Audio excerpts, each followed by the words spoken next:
तैमूर झगड़ा साहब, फिर what are you saying budget में? लेकिन बजट से पहले ज़रा बताएं कि उमर अयूब साहब के जो एग्ज़िट है सेक्रेटरी जनरल के हवाले से, उसकी क्या कहानी है?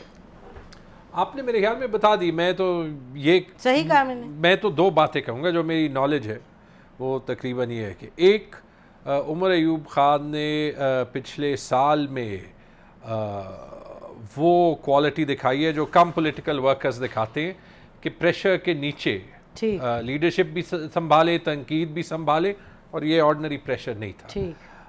और दूसरी बात इससे ज़्यादा कि मेरे ख्याल में जो पीटीआई के अंदर जिन लोगों की तोपें इंटरनली एक दूसरे पे लगी होती हैं, वो इमरान खान को नुकसान पहुंचा रहे हैं, and we should realize this. आपकी तोप कहाँ है? मैं इस पे इससे ज़्यादा इसलिए बात ही नहीं करूँगा। ठीक है। जहाँ पे बजट की बात है, नहीं, मैं थोड़ा सा इस पे कर रही हूँ because this is budget important. पे बात करना जरूर, बिल्कुल आएंगे बजट पे। भी बड़ा जरूरी है, पॉलिटिकल पार्टी नहीं, हाँ बिल्कुल नहीं, क्योंकि ज़रूरी है ना, बिकॉज इट्स बीइंग डिस्कस। हमें जो पता चला वो ये कि अभी उमर अयूब गए हैं और अगले जाएंगे शिबली साहब, और ये कहा गया है कि जी काफ़ी एक नेगेटिव है सोच के जी ये बात बनी नहीं कोई। This is what I heard, इसीलिए आपसे पूछ रहे हैं बिकॉज आप पार्टी मैंने के आपको लीडर कह हैं। दिया ना कि मैं पार्टी के मामलों पे पब्लिकली बात नहीं करूंगा। I think it suits our state and the establishment at the moment कि बात जो है वो पीटीआई के इंटरनल मैटर्स पे हो। ये पाकिस्तान के मसले नहीं है, हम अपने मसले। तो नहीं आई नो कि आप नहीं, मैं I cannot तो नहीं ना, accuse you तो of that। जवाब फिर आप मुझे ठीक दे, मुझे ताने में जवाब ना दें। मैं आपको जवाब इसलिए नहीं दूंगा क्योंकि as a responsible party member ये हमारा मसला है कि हम अपने मसले इंटरनली सॉल्व करें।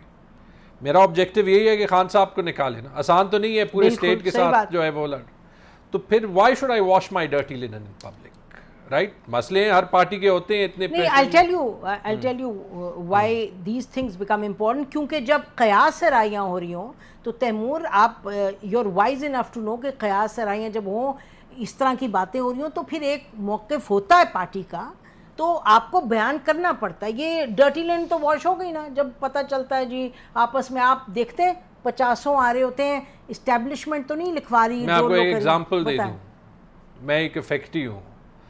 मेरे से सीट जिस तरीके में ली गई है, तो एवरीवन नोज कि बेसिकली रिजल्ट को टैम्पर किया गया है। सबसे पहले अगर मैं पर्सनल बात करूं, मैं सिर्फ अपनी बात कभी नहीं करता, मैं सबसे पहले पेशावर की सारी सीटों की बात करता हूं, सारे केपी की सीटों की बात करता हूं। 18 सीटें जहां पे रिजल्ट केपी में चेंज हुए, जहां लोग कहते हैं कि अगर इलेक्शन गलत हुए तो फिर केपी में कैसे ठीक हुए। 18 सीटें, 14 सूबाई और 4 कौमी सीटें, ये 18 सीटों के रिजल्ट केपी में पीटीआई के अगेंस्ट चेंज किए गए। मैंने कभी पार्टी के अगेंस्ट बात नहीं की आपने।